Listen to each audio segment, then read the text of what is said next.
আমি তোমাদেরকে এখন ক্লাস 10-এর ফিজিক্যাল সায়েন্স প্রথম অধ্যায় তোমাদেরকে এখন বোঝাবো। মিমি কোচিং ক্লাসে তোমাদের সবাইকে স্বাগতম। তোমরা সবাই রেডি হয়ে বসো পড়াশোনার জন্য। ক্লাস 10-এর ভৌত বিজ্ঞান বইটা নিয়ে বসো। আর ফার্স্ট চ্যাপ্টারটা তোমরা বার করো, আমি তোমাদেরকে সব পড়াগুলো বুঝিয়ে দিচ্ছি, তোমরা এগুলো সবাই বুঝে নাও। আর তোমরা যারা বুঝতে পারছো না তারা কমেন্ট পাঠিয়ে দাও, আমি সব নোটগুলো সব দিয়ে দিচ্ছি। তোমরা এই নোটগুলো খাতা আর পেন নিয়ে বসো, সব ইম্পর্টেন্ট সাজেশন নোট তোমরা সবাই এগুলো সব লিখে নাও।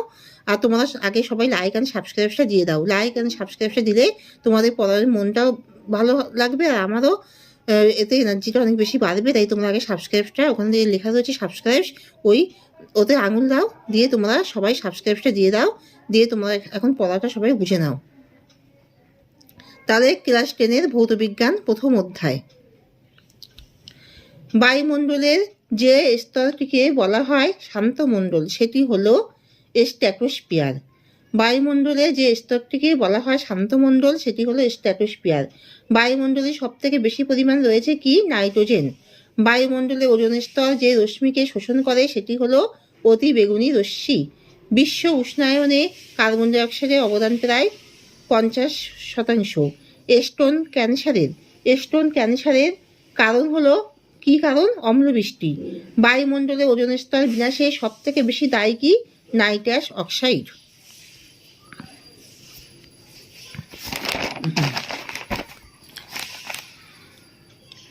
প্রাকৃতিক সৌরপদ্মা হলো কি? ওজোন স্তর।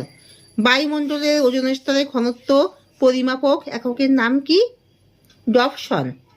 বৈপরীত্য উত্তাপ লক্ষ্য করা যায় ট্রপোস্ফিয়ারে।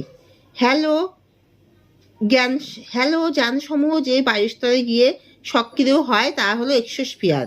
ক্লোরোফ্লুরো কার্বন ব্যবহৃত হয় হিমায়ক যন্ত্রে। কোন গ্রিন হাউস গ্যাসের উষ্ণকরণ ক্ষমতা সর্বাধিক? সিএফসি। পরিবেশে নাইট্রাস অক্সাইডের উপস্থিতির প্রধান উৎস কি?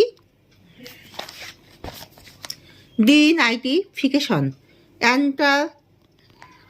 আন্টার্কটিকা অঞ্চলে ওজোন স্তরের সবচেয়ে বেশি ক্ষয় হয় কোন মাসে?